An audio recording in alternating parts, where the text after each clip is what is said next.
नमस्कार साथियों, आज की अपनी क्लास का टॉपिक है सत्ता और वेदता। इन अवधारणाओं से पहले हमने राजनीतिक अवधारणा का, शक्ति वाली अवधारणा का अध्ययन कर चुके हैं। आज हम सत्ता का अध्ययन करने जा रहे हैं, जिसमें से देखिए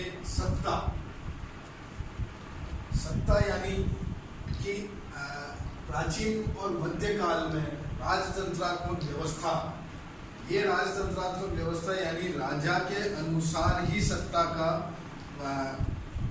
को लागू किया जाता था। सत्ता मतलब चलती थी और राजा का वंशज ही अगला उत्तराधिकारी बनता था। ऐसी व्यवस्था को हम राजतंत्रात्मक व्यवस्था कहते हैं, जिसके अंदर शक्ति महत्वपूर्ण हुआ करती थी। कि भाई उस सत्ता का, जैसे मैंने पिछली कक्षा में बताया था आपको, कि प्राचीन समय में किसी राज्य की शक्ति का आकलन उसकी सैनिक शक्ति द्वारा किया जाता था। यानी कि जितनी ज़्यादा सैनिक संख्या होगी उतनी ही ज़्यादा उस राज्य की शक्ति का आकलन किया जाता था। फिर उसके बाद आधुनिक लोकतांत्रिक व्यवस्था में जो महत्वपूर्ण अवधारणा मानी जाती है वो है सत्ता। ये सत्ता यानी शासन। अब सत्ता क्या है? सत्ता यानी कि हम जब किसी की आज्ञाओं का या निर्देशों का पालन करते हैं अपनी स्वेच्छा से, ना ही कोई किसी जोर जबरदस्ती या किसी लालच में या लोभ में हम किसी की सत्ता का, किसी के आदेशों या निर्देशों का पालन करते हैं, उसे हम सत्ता ना कहेंगे। जबकि इसकी परिभाषा देखें तो किसी व्यक्ति, संस्था, नियम या आदेश का ऐसा गुण जिसके कारण हम उसे सही मानकर स्वेच्छा से उसके सभी निर्देशों का पालन करते हैं। स्वेच्छा शब्द, इसका आप ध्यान रखिएगा। स्वेच्छा से उसके सभी निर्देशों और आदेशों का पालन करते हैं, तो यही सत्ता कहलाती है। ठीक है सर। उसके बाद सत्ता पालन के आधार। अब सत्ता पालन के आधार क्या क्या होते हैं? जैसे कि परिभाषा में मैंने आपको बताया कि व्यक्ति, संस्थान, नियम और आदेश। अब इनके प्रति हमारा कुछ न कुछ तो इनसे मतलब जुड़ाव होगा, तभी हम इसकी आज्ञा का पालन करेंगे। अब इस आज्ञा का पालन करने के पीछे आधार क्या होता है? जैसे विश्वास, सबसे बड़ी बात है विश्वास। आज हम अपने पिताजी की सत्ता का पालन करते हैं। क्यों? क्योंकि हमें हमारे पिताजी के ऊपर विश्वास है और उन्हें हम पर विश्वास है, इसीलिए हम उनकी सत्ता को मानते हैं, उनकी सत्ता का पालन करते हैं। जैसे विश्वास जितना गहरा होगा, आदेशों की पालना उतनी सरलता से होगी। यदि हम किसी संस्था में काम करते हैं और हमारे संस्था के जो मुख्य हैं या हेड ऑफ है, तो आज हम उनकी आज्ञा का पालन करते हैं, तो उनके विश्वास के कारण वो हम पर विश्वास करते हैं और हम उन पर विश्वास करते हैं। इसी वजह से हम उनकी सत्ता का पालन विश्वास के आधार पर करते हैं। नेक्स्ट पॉइंट है एक रूपता। एक रूपता यानी जिस कार्य प्रणाली में आदेशों और निर्देशों की और विचारों की एक रूपता होती है, यानी कि विचारों का जहां जमावड़ा अलग अलग ना होकर एक ही होता है, सबके विचार मिलते हैं। ऐसी अवस्था में हम उस संस्था का या उस व्यक्ति का के आदेशों का स्वतः ही आज्ञा पालन करते हैं। तो ऐसी स्थिति को हम क्या कहते हैं? एक रूपता, यानी विचारों की एक रूपता। विचारों की एक रूपता यानी क्या? कि जैसे कोई संस्था के अलग विचार है, इसको हम हमारे राजनीति की भाषा में अगर मैं आपको समझाऊं तो जैसे राजनीतिक पार्टियों की सबकी अपनी अपनी एक विचारों की एक रूपता होती है। सब अपने अपने अलग अलग विचार रखते हैं। कोई त्वरित विकास की बात करता है, कोई हमारे क्षेत्र विस्तार की बात करता है, कोई क्या कहता है, कोई क्या कहता है। और जिसके विचार, जिस व्यक्ति के विचार जिस पार्टी से मिलते हैं, तो वो व्यक्ति उस पार्टी के साथ जुड़ जाता है और उसी पार्टी को समर्थन देता है। तो ये क्या हुआ? विचारों की और आदर्शों की एक रूपता। उसके बाद है लोकहित।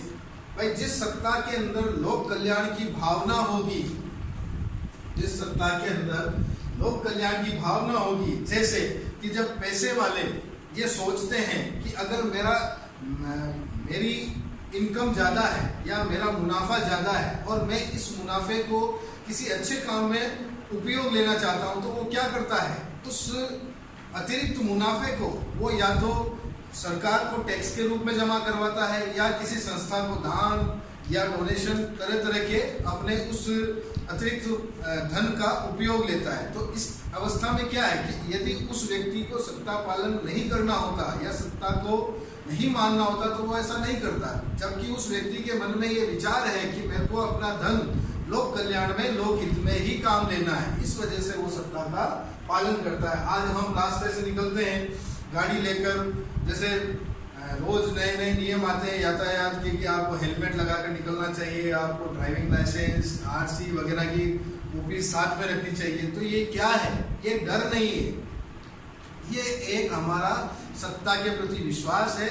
इसलिए है कि हम यदि हम ऐसा करेंगे तो हमें देखकर हमारे दूसरे साथी भी इसको सीखेंगे, ठीक है। तो वो भी इस तरह से इस सत्ता का पालन करना सीखें। आगे देखते हैं, जो अंतिम है वो है दबाव। अब जैसे अभी मैंने आपको ऊपर उदाहरण दिया कि यातायात के नियमों की पालना हम स्वेच्छा से करते हैं, तो सत्ता मानते हैं, सरकार की सत्ता है, इसीलिए हम यातायात के नियमों की पालना करते हैं। और जो व्यक्ति इन नियमों की पालना नहीं करता है तो वो सत्ता उन नियमों की पालना करवाने के लिए कुछ ऐसे प्रावधान रखती है जिसमें वह दबाव और दमन का प्रयोग भी कर सकती, जैसे कि व्यक्तियों पर जुर्माना लगाना या उन्हें किसी कानूनी दंड द्वारा उन्हें दंडित करना। तो ये कुछ आधार है सत्ता के। अब देखते हैं सत्ताएं कैसे कैसे होती है, कौन कौन सी होती है, सत्ता के रूप कैसे होते हैं। पहली सत्ता का रूप है परंपरागत सत्ता। परंपरागत सत्ता, जैसे इसमें नाम से ही हमें पता चल रहा है कि परंपरागत सत्ता यानी जो परंपरा पर आधारित सत्ता है वो ही परंपरागत सत्ता है। ये परंपरा पर आधारित सत्ता परंपरा और इतिहास के मेल से बनी हुई है। जैसे अभी मैंने आपको थोड़ी देर पहले बताया कि हम हमारे पिताजी की आज्ञा का पालन इसलिए करते हैं क्योंकि हम उनकी सत्ता को मान्यता देते हैं, मानते हैं, और यही सत्ता परंपरागत सत्ता कहलाती है, जो व्यक्ति के वंश या व्यक्ति के ऊपर निर्भर करती है। जो परिवार का सबसे वृद्ध व्यक्ति है या सबसे बड़ा व्यक्ति है उसकी सत्ता को हम मानते हैं। तो ऐसी सत्ता क्या कहलाती है? परंपरागत सत्ता। नेक्स्ट है करिश्माई सत्ता। अब देखिए करिश्माई सत्ता क्या है? करिश्माई सत्ता व्यक्ति के व्यक्तिगत गुणों के प्रभाव या चमत्कार से जब हम उनका अनुसरण करने लग जाते हैं तो हम ऐसी सत्ता को क्या कहते हैं? करिश्माई सत्ता। जैसे यदि मैं उदाहरण दूं तो गांधी जी, इंदिरा गांधी, अटल बिहारी वाजपेयी, नरेंद्र मोदी, गांधी जी के एक आह्वान पर उनके पीछे कई सैकड़ों, हजारों, लाखों अनुयायी उनके पीछे चल पड़ते थे। तो ये क्या है? गांधी जी के पास ऐसा करिश्माई व्यक्तित्व था जिसकी वजह से लोग उनसे जुड़ते थे। वर्तमान में यदि हम कहें नरेंद्र मोदी की बात करें तो नरेंद्र मोदी भी एक करिश्माई सत्ता रखते हैं, जो उनके इस व्यवहार के कारण उनके साथ नए नए लोग जुड़ते हैं, कई विदेशी आकर जुड़ते हैं और हमारे विदेश नीति में दिन ब दिन अच्छे से अच्छा सुधार होता जा रहा है। तो ये क्या हुआ? करिश्माई सत्ता। ठीक है। नेक्स्ट है अपना कानूनी या तर्क संगत सत्ता। ऐसी सत्ता जिससे वैधानिकता प्राप्त हो या जिसे कानूनी तौर पर उसे जैसे कोई उस पर्टिकुलर व्यक्ति को कोई पद प्राप्त होता है। जैसे अगर यदि विद्यालय की बात की जाए तो जैसे शिक्षक का पद हुआ, प्रधानाचार्य का पद हुआ, और अन्य विभागों में देखा जाए तो अन्य विभागों में जैसे क्लर्क का पद होता है, उनसे ऊपर अधिकारी का पद होता है, उनसे ऊपर और अधिकारी का पद होता है। तो ये क्या है? कानूनी और तर्क संगत सत्ता है और प्रत्येक व्यक्ति अपने को मिले हुए अधिकारों का पालन करता है और उसी आधार पर उन्हीं व्यक्तियों को अपने अधिकारों का पालन करवाता है। तो ये हुआ आज हमारे जो टॉपिक है, ये है सत्ता। सत्ता इतनी ही काफी है, आप लोग इन्हें समझे। नेक्स्ट है वैधता। देखिए वैधता क्या है? जब हमारी सत्ता को औचित्य पूर्णता प्राप्त हो जाती है, यानी कि औचित्य पूर्णता यानी लोग मानने लग जाते थे कि हाँ वास्तव में ये हमारे पीएम हैं और हमें इनकी बात माननी चाहिए, ये हमारे उच्च अधिकारी है और इनकी आज्ञा का पालन हमें करना चाहिए। तो ऐसी सत्ता को जब कानूनी रूप से वैधता मिल जाती है, या कह सकते हैं कि इन्हें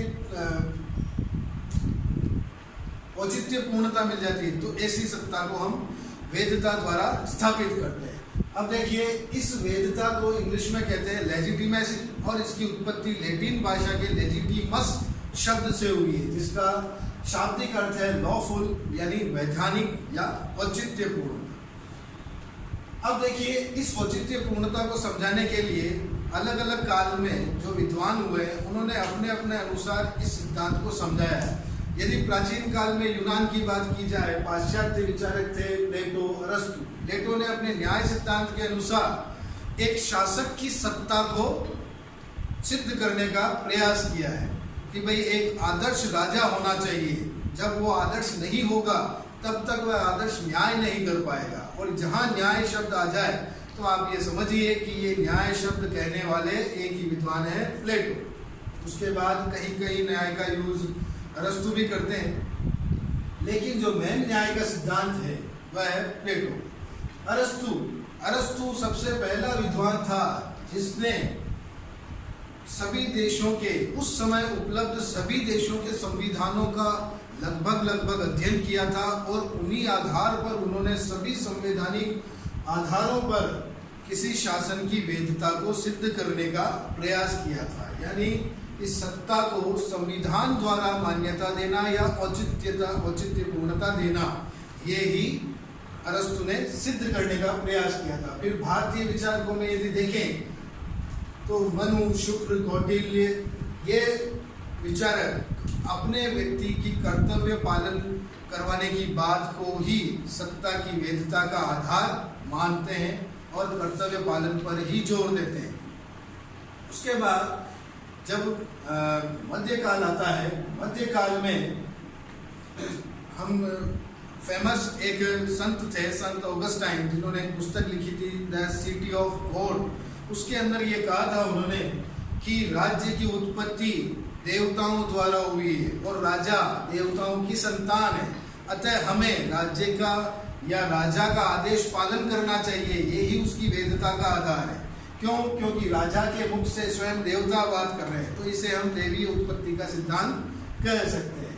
उसके बाद मध्यकाल के बाद की बात करें तो तीन बहुत प्रसिद्ध विद्वान आते हैं जिनका नाम है होब्स, लॉक और रूसो। इन तीनों ने ही अपने अपने आधार पर लोगों की सहमति को ही सत्ता की वैधता का आधार माना, कि जब लोग स्वयं आपस में समझौता करके राज्य की स्थापना करते हैं या राज्य को मान्यता देते हैं, तो यही मान्यता उस सत्ता की वैधता कहलाती है, जिसे हम 11वीं क्लास में 11वीं क्लास में सामाजिक समझौता सिद्धांत के अंतर्गत पढ़ चुके हैं। और आधुनिक लोकतांत्रिक व्यवस्था की जब बात की जाती है तो आधुनिक लोकतांत्रिक व्यवस्था वैसे ही नाम में छुपा हुआ है लोकतंत्र, यानी जनता की सहभागिता ही आधुनिक लोकतांत्रिक व्यवस्था में वैधता को आधार प्रदान करती है। अब इसके साधन क्या होते हैं? हम सरकार को या सत्ता को वैधता कैसे दे सकते हैं? सबसे पहले तो हम वयस्क मताधिकार कर सकते हैं। जिसके पास मतदान का अधिकार है वो मतदान करके अपनी पसंद की पार्टी को मत देकर उसकी सत्ता को स्थापित कर देते हैं। उसके बाद जनमत, भाई किसी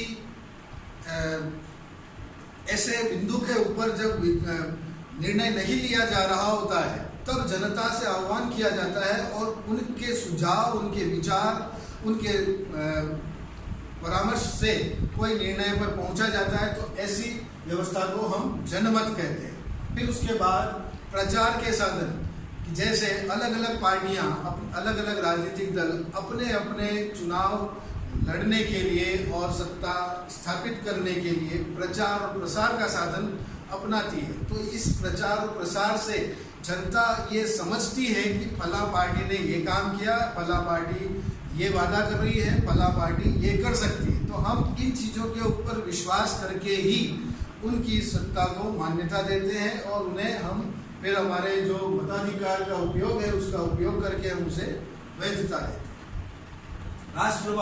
राष्ट्रवाद यानी क्या है? राष्ट्रवाद यानी देशभक्ति।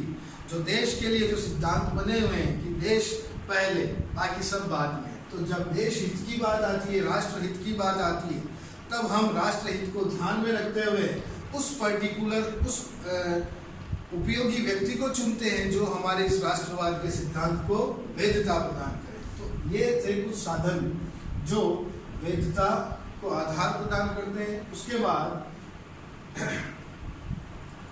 वैधता के लिए सबसे मुख्य चीज ये है कि लोगों पर बल या शक्ति का प्रयोग न करके उनके हृदय पर कुछ अलग छाप छोड़ के जाना। जैसे कि अगर मैं कुछ महापुरुषों का उदाहरण लूँ तो स्वामी दयानंद हुए, स्वामी विवेकानंद हुए, महात्मा गांधी हुए, नरेंद्र मोदी हुए, अटल बिहारी वाजपेयी हुए। इन लोगों की सत्ता को लोग डर से नहीं मानते थे, इनकी सत्ता को लोग अपने हृदय से अपनाते थे। इसी कारण इनको वैधता मिली और इसी वैधता के कारण आज हम गांधी जी को फादर ऑफ नेशन या राष्ट्रपिता कहते हैं, और वो भी कोई किसी डर या दबाव में ना आकर, जबकि हृदय से हम इनको अपनाते हैं। अब इसी आधार पर एक विद्वान है ग्रीन कहते हैं कि वैधता का आधार इच्छा है न कि बल।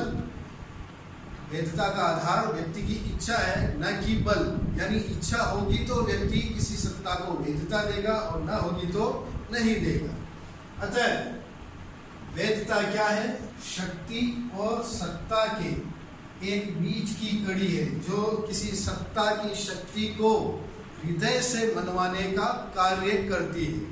तो आशा करता हूँ साथियों, आपको आज का ये लेक्चर, ये वीडियो, इसके अंदर सत्ता और वैधता की अवधारणा थी। ये आपका दूसरा टॉपिक जो था राजनीतिक अवधारणा का, शक्ति, सत्ता और वैधता, यहाँ पूरा होता है। आप इसका अध्ययन करें। कोई समस्या है तो हमें ज़रूर पूछें। That's all for today. Thank you.